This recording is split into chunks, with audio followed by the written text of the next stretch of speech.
July 10th, 2020. My name is Christopher Saunders, and this is the Connecticut Sports Talent Show, where we talk all things talent in Connecticut. And on today's show, we've got quite a guest on, going into his fourth season as head coach of Anna Marie College and former Holy Cross standout player, an NVL player, and now coach himself, Dan Mulrooney. Coach Mulrooney, it's a pleasure to be able to have you on. No, I appreciate it, Chris. This is awesome. I'm excited to be able to talk to you, especially coming from the same area. It's a cool thing to do, and I'm excited to talk shop a little bit.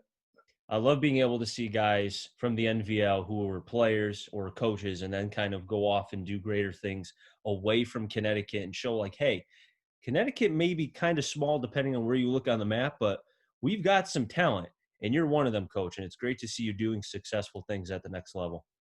Yeah, Connecticut is a great footprint in football. I mean, you look at the landscape of recruiting here for the last few years, and I love the brand of football as Connecticut. It's hard-nosed, it's tough. The kids know how to train, lift, practice, and the coaches do such a great job in Connecticut. I was a product of the Connecticut coaching system at Holy Cross and learned so much about competition, about pushing each other, about being around great teams. And really, that platform at being at Holy Cross and then the NVL has made my love of football even greater.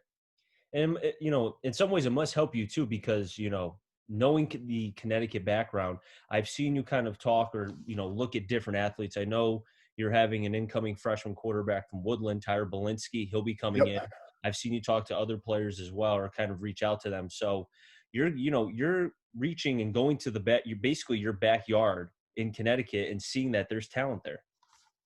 Yeah, I mean, Tyler's one example, as a first of all, great person. When you recruit kids, you want to make sure that they're, number one, great people and great fit for your program, and someone that's going to, enrich other people. The good kids always make good players. I think it's Bear Bryant who quoted, like, this formula for success isn't about, the right playbook. It's about surrounding yourself with people who can't live without football, right? That's how you win. And that's Tyler. And that's the kids I recruit. As the first question, how much do you love football? Can you live without it? And if you can, then I don't want you. Because eventually, you need those kids that in the fourth quarter or whatever. And that's a lot of Connecticut football. That's a lot of how the coaches, the kids that make it those 4 years of high school, they love the game. And if you love the game, I don't care what position you play. I don't care what your 40-yard dash is. If you can't live without football, I want you on my team. I want to go to war with you. I can't speak for a lot of the athletes because I haven't been able to talk to them much, but I've known Belinsky since he was a freshman. I've seen him play since he was a sophomore. And, like you mentioned, he's passionate, loves the game of football. Yeah. And the thing is too, he's been coached hard up at Woodland, and he knows that he wants to be coached hard. He wants to be successful. And I think he's a great piece to have as far as with your program to kind of help continue what you're doing, which is building a program, which we're going to talk about in just a couple minutes. Yeah. And I think, the Woodland coaches, whoever it's been through the last few years, Coach Anderson when I was there and Coach Shea, and I know all those guys so well, and so great to, and now Coach Maffo. I don't know if you know this, but me and Coach Maffo were next door neighbors growing up in Prospect. Really? We used to play touch football, tackle football. He was a bit of a bully to me. He was a little older than me, but he was a hell of a football player himself. And I know how much he cares about those kids. And it's so evident when he got his chance. I knew it wasn't if, it was just when he was going to start winning and turning things around, because he puts his all into everything he does. And I'm so blessed to know him and so blessed to get a player from his program because he's such a good person, and that's what makes it so exciting to get players from Woodland right now and from all time. I recruited Sean McAllen, who became, one of the best players at WPI history. He lives on my street too. We have a good neighborhood, McAllen and Maffo and myself. But yeah, like I said, the NBL is something that, whether it's good, bad, or indifferent, I know the coaches coach the right way, and that's important. Now, Coach, let's kind of dive into yourself, because that's why I have you on, because I really, I love what you do on social media, what you've done with the program thus far. I really kind of kept an eye on the last year and a half, and it's just something that I think a lot of people really need to take notice. And I think before we get into the program itself, just kind of, because you have a very interesting in a very good way as far as your background as a player and as a coach. So kind of just give me your journey of football, both player and coach. Sure. I mean, loaded question for sure. But at the same time, started playing when I was a little kid, 5, 6 years old, Prospect, Naugatuck at the Prospect Town Hall, Pop Warner system, fell in love with the game. My older brother played. I think that's a lot of credit to why I was a good player. I found competitive kids that, were like-minded like me. We all went to Holy Cross together. My brother went to Holy Cross, my older brother, and that was an easy decision for me to go there. Chose not to go to Woodland at the time, and I had friends. I went to Long River, middle school, and had friends, so it was kind of a hard decision, but ultimately did the right thing. Was at Holy Cross, and my goal was to be the best player I could be. At Holy Cross, Mike Giampetruzzi, Mike Fallon, Steve Crow, some of my coaches there, were, to me, amazing. I mean, mentors for life, people who I still talk to every day, love, admire. What I found at Holy Cross was competitive people. And basically what that was we surround our team, since we are freshmen till seniors, we were so damn competitive, and in the most genuine way you could be. Like, we weren't going to let someone beat us, and, even individually. And so the coaches, I remember like going into our senior year, junior year, Mike Giampetruzzi ran the strength and conditioning program at the track. I mean, we would work so hard, and it was self-motivated. It wasn't them like doing extra stuff. We'd run 30 wind sprints up a hill. And then Mike, Coach Giampetruzzi would say, hey, that's good for the day. And we're like, no, we want to do more. We want to run 400-meter dashes. We want to go power clean. I remember puking on the track, passing out in the weight room. I mean, these are just, and that's what I loved. And that's what our team loved. And that's why we won. And I don't know if he's allowed to do that stuff anymore. He even likes me saying that because, now he's the AD or whatever. But he'll tell you, we worked really hard.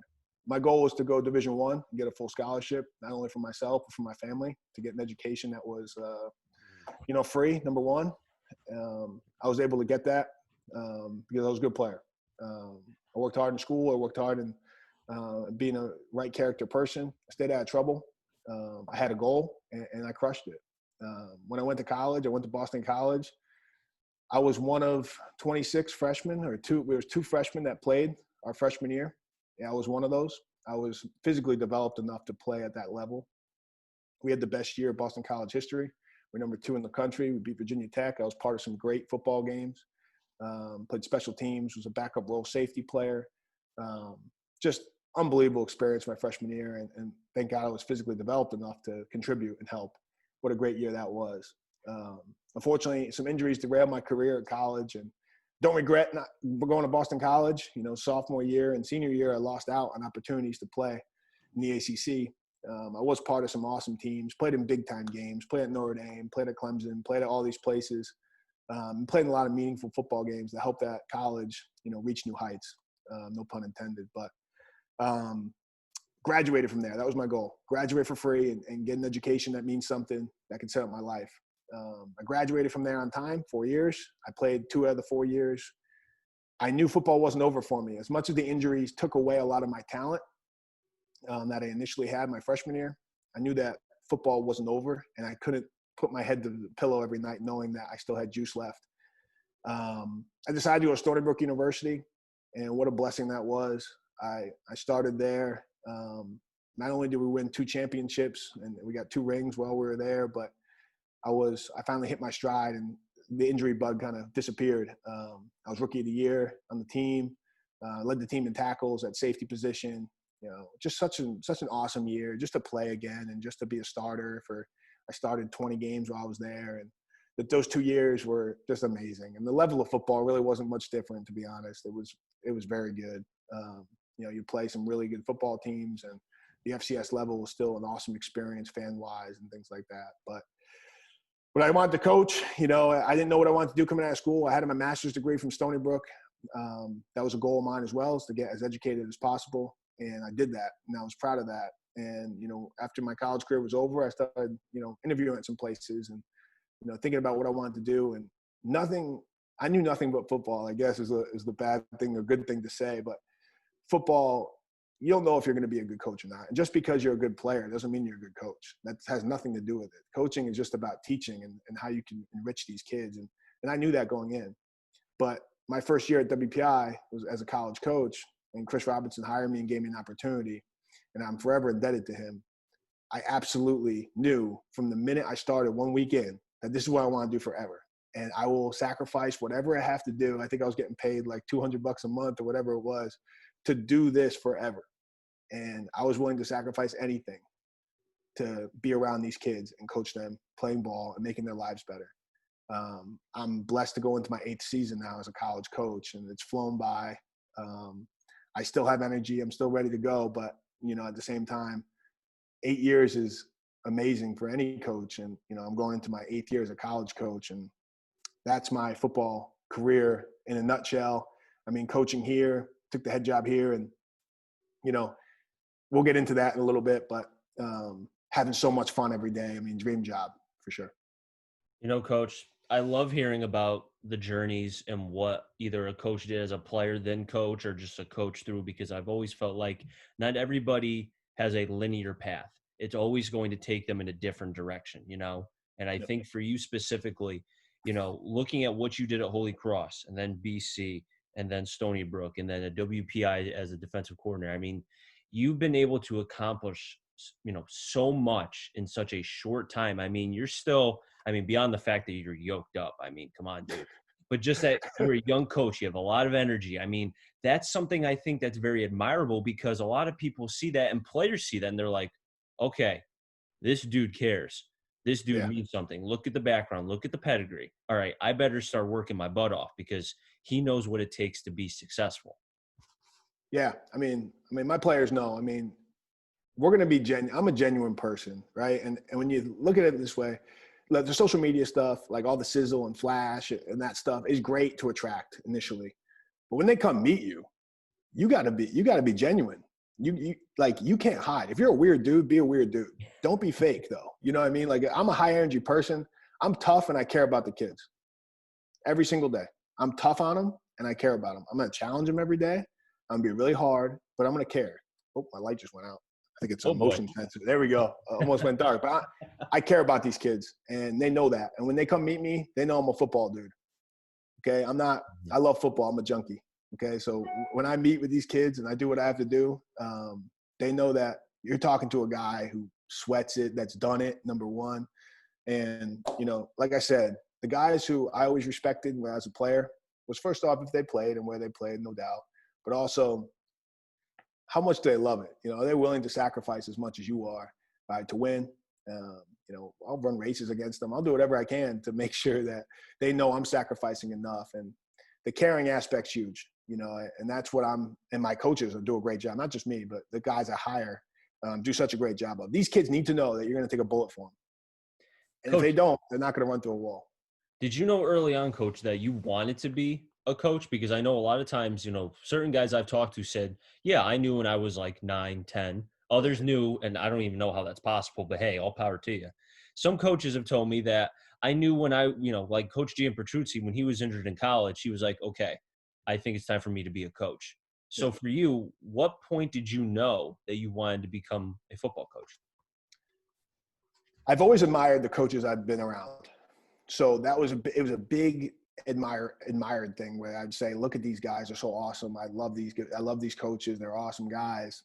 And then I knew I wouldn't know if I loved it until I did it, right? Until I actually did it. And when I actually started, it was like I couldn't sleep at night. And you could ask Coach Rob at WPI, like, I was texting him at 3 a.m, like, can't wait till tomorrow. Can't wait till tomorrow. Can't wait. Like, I was so excited just to be able to meet with those guys again, run the field. I wish we could practice 8 hours, and, football is the best thing in the world, man. And if it's not a dream job, and if you're doing it for the money, or if it's all this other nonsense you're doing it for, you're in the wrong thing, man. Because I tell my wife every day, she gets Sunday blues, and I'm like, hey, I don't have Sunday blues. I can't wait till Monday morning.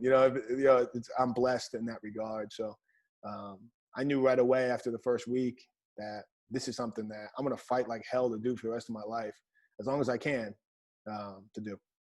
That's great to hear that, you haven't, because a lot of times with people is that they try to change themselves sometimes because they want to kind of fit a certain mold, I guess, a certain way.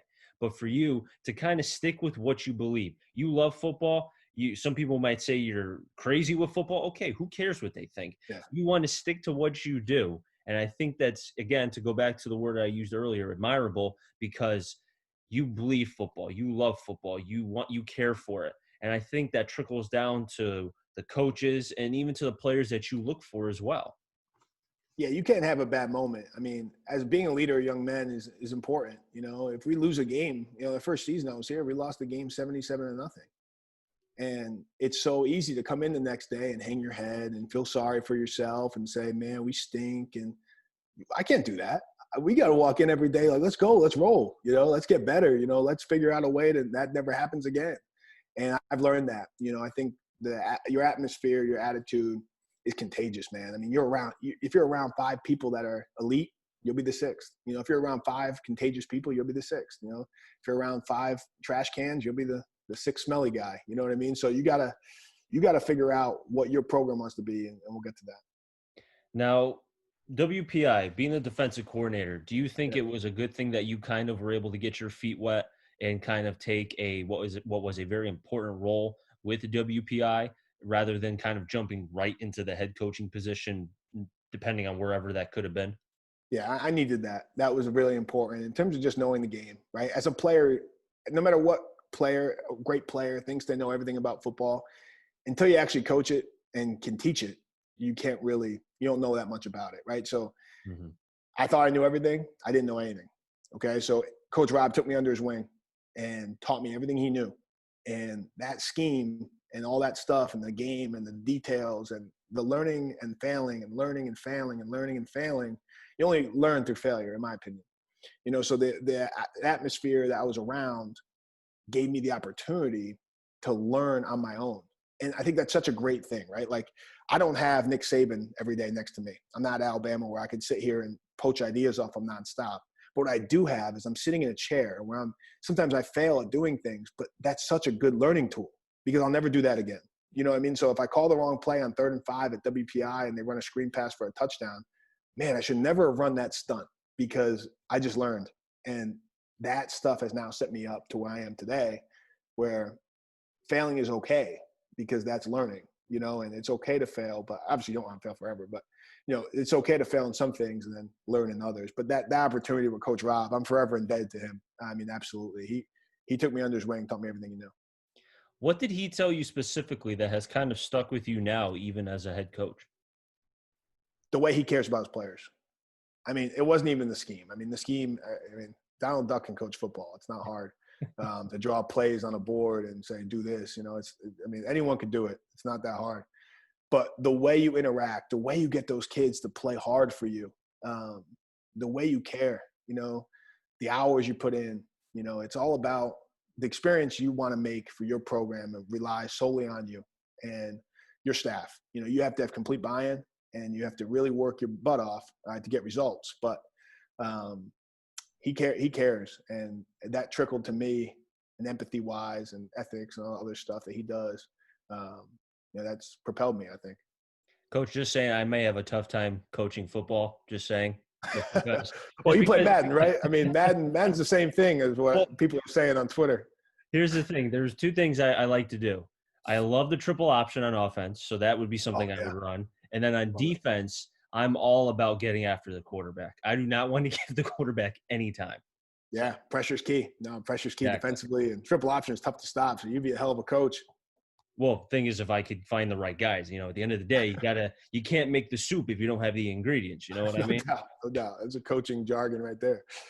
Well, Coach, I think what you did at WPI is on the defensive side, because I could talk about the team and the success, and that's great. But because I have you here, do you take, and I'm sure you don't, but do you ever kind of sit back and you're like, wow, I coached one hell, and I'm sorry to say this, hell of a defense. I mean, do you ever kind of look back on that?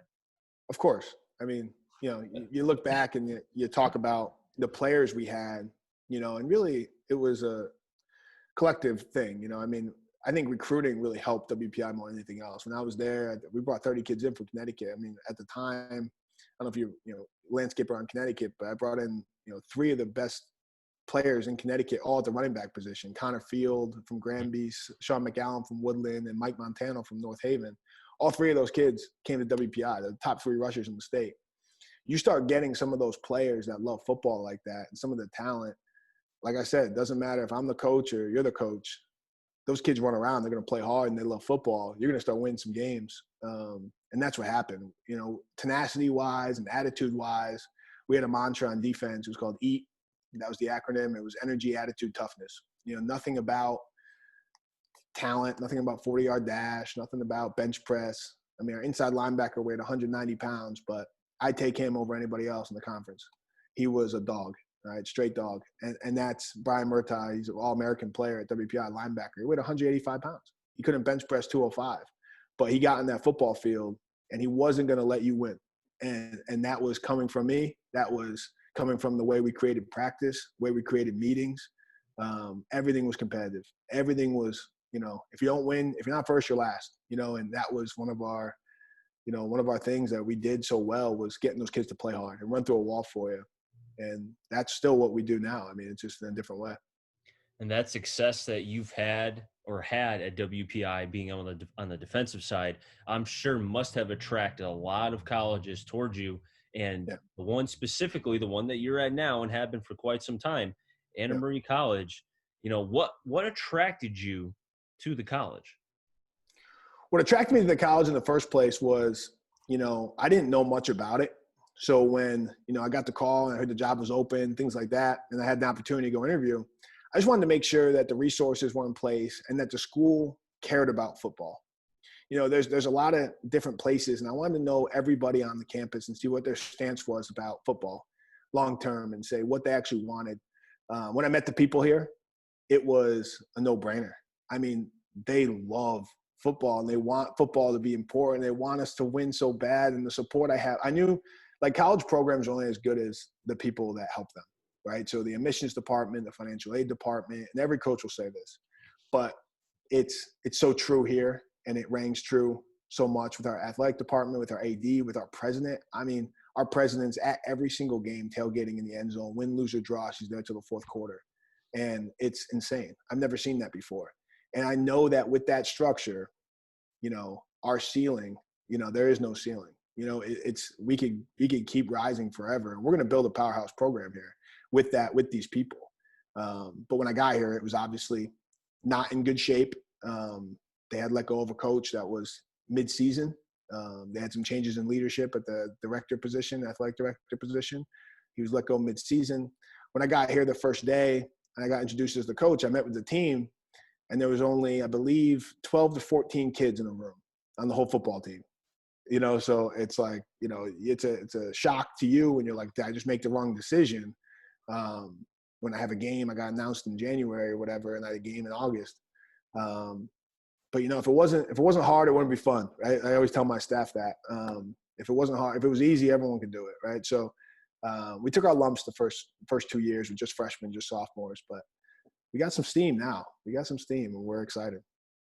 I think, Coach, it's always, going back to the high school thing for just 1 second. Yeah, high school programs are successful when they have the community, when they have a pipeline, when they have things to kind of support the program. And I think what you just said is most important. Colleges are successful when you have the community in some ways, either both inner, which is inside the college, and out, which is kind of outside the college as well.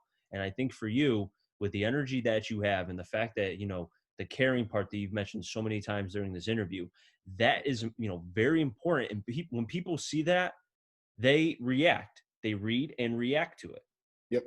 Yeah. And like I said before, I mean, schools make decisions on what kind of schools they want to be, right? So, if you're Yale or whatever in Connecticut there, and you can't get in unless you have a 4.0 GPA, well, it's going to handcuff some of the kids you can get in the state of Connecticut, right?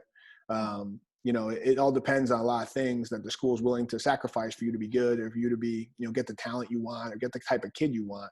Ultimately, we're going after the best player, best kid, best student we can find. And we've done that over the past, 3 years I've been here. I mean, the momentum's definitely in the right direction, as you can tell from just the way our kids act around us, the way they act on social media. They're so excited all the time to play ball. And I just know the chips are so in our favor if we're playing poker here. We have a lot of chips on our side right now, and it's going to fall into the middle pot one day. And, we're waiting for that opportunity. But unfortunately, we're judged by results so far, and it's okay. We've been building in the grass here for a few years, and we're ready to pounce. I like how you mentioned the poker aspect. You got to be patient because you can't win the whole pot in just, one set. I've been telling myself that. I'm not too patient as a person. Time and patience are something that coaches hate. And, fortunately enough to have support here. And I told them when I took the job that this is going to take time. This is not going to happen overnight. And I need to know that I have that support It's not like Michigan or Ohio State where if they lose one year, they're fired. I have to come up with a plan here where it's going to take time to rebuild something from scratch. And, it wasn't even rebuilding anything. It was restarting and starting over. So it's been a fun process. It's been hard, but it's been fun. I've been around some great coaches. I've been around some great people, some great players, some awesome people. And I'm blessed because of it. You mentioned about the restarting aspect and kind of coming in and seeing 14, 15 kids, and that's again alarming. That's crazy. But Yeah. I remember hearing a couple days ago, I was listening to a podcast, and the guy who was talking said that Pete Carroll, when he was coming through the ranks, and he was just about your age, probably Yep. 30, 40 years ago, he was talking to Dick LeBeau. And I'm sure you know who he is, Yep. one of the Yep. best defensive coaches probably the game has ever seen. And Pete Carroll was picking his brain, and he asked him, how do you build a program? How did you start? And LeBeau said there's two things. There's philosophy and there's culture. So the question I have for you, coach, is what's your philosophy and what is the culture aspect in terms of Anna Marie College? My dissertation, I have a 103-page manual on my philosophy, but it's philosophy as a program. I'll talk first with these kids, and we talk about accountability and trust. That's the biggest thing I care about. I don't care about anything else. Accountability with not only within our program, but within yourself to be a good person, and then having trust, not only on the field, but everything we're doing. I tell the kids every day, I'm the most competitive dude in the world. If I lose to checkers against you, I'm gonna try to choke you out. Period. I don't want to lose. And if there's a whistle that's blown, I'm gonna try to win. Okay. My goal is to win, but my purpose and our purpose as coaches is to change these men into better young men, make them the best people they could possibly be in their future, to be great husbands, fathers, people in the community, give them an education, give them a platform, as football is a platform to be great. Whether they play or they're a water boy, they're going to be better people around guys like me. Okay. And that's really our purpose, our goal, our culture. See, culture is a buzzword, and I'm pretty bullish on this. All these coaches, we're hard nosed, we're grind, we slap stuff on the wall, teamwork, blah, blah. Like, to me, like, I don't know. Your culture could be really good one day, and then day two, it could be really bad, because football is an emotional game. These kids are constantly changing. We can't have one day have good culture, one day have bad culture. And culture is such a buzzword for coaching. Here's what culture is to me. It's language. If you could speak the same language, if we all talk the same language and we understand, then we have great culture. Okay. It's the same with me and you talking right now. If I was speaking Spanish, if you were speaking Spanish, I want to understand you. That's culture. I'm sorry with the light here. I'm going black, but that's culture to me. It's speaking the same language. It's understanding each other. It's when something's said, or team rule or discipline, or, we all understand each other in the same way. Coaches, managers, trainers, if you all understand and everyone does the same thing and we're unified, you have amazing culture. And you don't have to put it on social media. You don't have to you don't have to just pay for the graphics on the walls to say, teamwork and all other stuff. I think it's all about speaking the same language. And I think that I kind of stole that from PJ Fleck from Minnesota, who said that, I think, at the AFCA convention. But I thought that was great. I thought the way he said it was amazing. And it really resonated with me. Our team speaks the same language, and it's important every day to fight to keep that language. I mean, I'm walking to the coach's office every day, and we have a culture meter. And how's the culture today? And if it's bad, we have to work on it now. Like, we have to fix it right now. Like, that needs to be fixed. And how can we fix it? We have to call players in. Do we have to talk to the leadership committee? Do we have to do this? Do we have to do that? Because the great teams I've been around had great culture in the locker room. Player run, not coaches run. Like the BC team I walked into freshman year, that was the best team. I think Matt Ryan was on part of my take yesterday. He was talking about the team. And we ran each other. We didn't need coaches.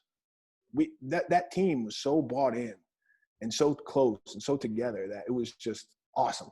And that's what builds those great programs. Builds those great programs is the culture, I guess. I just don't like the word culture because it's so misunderstood. And really all it is to me is simple, is do you understand the rules, the organization, and are you all doing the same thing collectively?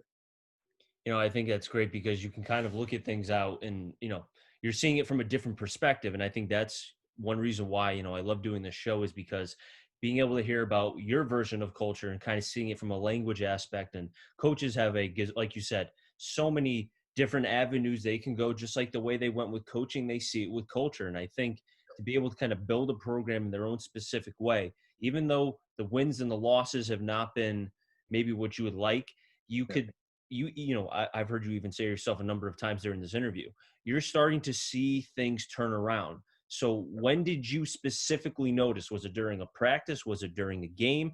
Was it maybe after a season where you said, okay, I think now my hard work and the hard work of everyone, specifically coaches and players and community within the college itself, is starting to pay off? Yeah, I mean, it's a slow process, and it's been a slow process. And coaches are unfortunately graded by the win-loss record in the newspaper, right? You want to do everything in the left-hand column, not the right. But at the end of the day, the players we brought into this program and internally the culture of bringing in the right kids has changed. These kids love to practice. I'm not dragging kids out. Last year we had to practice at 5:30 in the morning because we had triple E virus up here in Worcester County. And first whistle blew, the kids, the training room opened at 4:45 in the morning. And, first whistle blew at 5:15. And, these kids on 2 years ago team, I'd have to be in the dorms pulling them out of bed. Last year's team, I mean, these kids are here at 4:15, 4:20. Not one kid late, not one kid with an excuse, not one kid that I have to go searching for. That's how you know you're going to win soon, right? That's how I know. And it didn't happen for what I thought. Kingsley did a great job for us last year in certain regard. But that last game that Kingsley played, our last game on this field last year, we beat a team 54-14, okay, that we lost to 2 years ago, 77-0. All right, so that is 2 years previous, we lost 77-0, and then 2 years later, we went 54-14. I mean, if you can't see it there, then I don't know, where you could see it. I mean, but, you won't know it until, we're on top again and we have a ring or whatever that, we're looking to get. But it's not an if, it's a when. I like to compare, the rebuilding process to kind of childbirth in a way. So stay with me here. And the reason why I'm comparing it is people kind of don't want to go through, and more so the woman, they don't want to go through the pains and what goes into childbirth. They just want to have the kid and that's it. But Yep. just like rebuilding, people don't want to go through the wins and the losses and what you're going through right now, which I know is probably bothering you just because you hate to lose. I mean, look, you don't want to even lose in checkers. You know what I mean? Yeah. But, I think it becomes more gratifying, I think, because and I really do believe this, coach, Yep. when the wins start to come and Yep. when things start to become on a trajectory going linear, going up, I Yep. truly believe it's going to be even that much more satisfying to you that the wins are there and that you're seeing all the hard work, all the sweat, all the tears. If you've even cried, you don't strike me as a Oh, crier, you yeah. know, but when you get those wins, man, you're going to be like, you know what?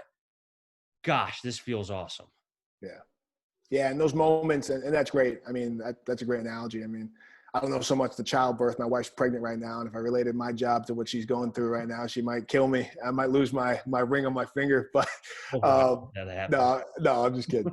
But no, I think it's, it's definitely going to be more gratifying. I mean, when I've won, I don't know, 4 games, in 3 years, and, I've lost over 20 here, but it's going to take me forever to be a 500 football coach, unfortunately, but it's going to happen. And you got to have that belief. And if you don't, like, why are you doing it? Like, you got to have that belief. And I do, I believe I'm a really good football coach, and, it's going to pay off. And when it does, no one's going to, care about what happened in the past. And it takes a long time, to do the things the right way. And as long as you're doing it the right way and you care about it so much, you put your best into it. And that's all you can do, put your best into it and give your best. And that's what I tell my team to do. And we're going to get there. And, it's hard to say now and, see where we're at in 2-3 years, but I hope it's not I told you so, and I hope, this podcast is something that it's like, man, looking back on that, now they're champions for 2-3 years in a row. It's like, I have a conviction in my heart that's, whether other coaches listen to this and they say he's an idiot or whatever, but you can only control what you can control. And that's work ethic. And, that's it for me. Just work hard and do your best. Coach, it's great to, be able to have you on the show, but also, great to be able to have a former NVL talent who's doing fantastic things at the next level and really being kind of, a role model in a way for how people should not just go about coaching, not to say to copy you, but I think just to kind of see the passionate side and just being able to kind of go about their business. Yeah, you only get one life, and I've Yeah. chosen to live it with passion, enthusiasm, and energy. And I'm excited every day I wake up to go to work and to be around these young kids and our coaches. This is, like I said, a dream job for me. I'm blessed to be in this position. I love our college. I love our school. There's no place I'd rather be in the country than where my feet are right now. And, I hope the kids can feel that and know that every day when they meet me. Now, before I let you go, Coach, there's one Yep. more thing I've got to Don't ask want the you. win to go. Go ahead. Right side, you got the bell. I asked you Yep. this before we came on. What does ring the bell mean? And I'm sure people who don't know about the bell will know right now. Tell us, what does ring the bell mean? Ring the bell is us. Ring the bell is excitement, enthusiasm. It means work. When the bell rings, we go to work. Not only in football, but in school. Our kids are criminal justice, business majors, fire science. Our kids work in the community. When that bell rings in the morning or with your work shift or on the field, it means it's grind time. And we go around the room and we ask the players, what does that bell mean to you? And and our creed and our definition of what that means is important. It's very sacred to our program. We use it in social media. It's exciting, it's loud, it's passionate, and that's who I am as a person. When I got here, there wasn't any slogans, wasn't any real tradition outside of the original people who started the program. Obviously, credit them a lot. But there was no slogans or nothing going on there. We've changed the logo, we changed the brand, we changed the excitement level, and it's going to pay off with some of the excitement we got coming in, especially with some of these new recruits and some of the players we have on our football team. I believe it's a really, really exciting time to be an AMCAT. I love what's going on with the program. I love what you're doing, Coach. It's fantastic to see what is happening at Anna Marie College with you at the helm as the head coach. And, I can't say I see the future, but I just have a strong hunch. I have a feeling that things are going to be going in a positive way soon. And I think the winds are starting to and will drop at some point. And I think you deserve, and, I'll say this when I see it and I'll tell you it again, but I think you deserve a lot of credit, Coach. And I wish you nothing but the best of luck the rest of the way. I appreciate you, man. Thanks for having me on. Ring the bell. Go AMCATs. I'll wrap things up here in the Connecticut Sports Talent Show. So until next time, stay safe. And remember, CT stands for Connecticut Talent, and I'm on a journey to find them all. Have a good one, everybody.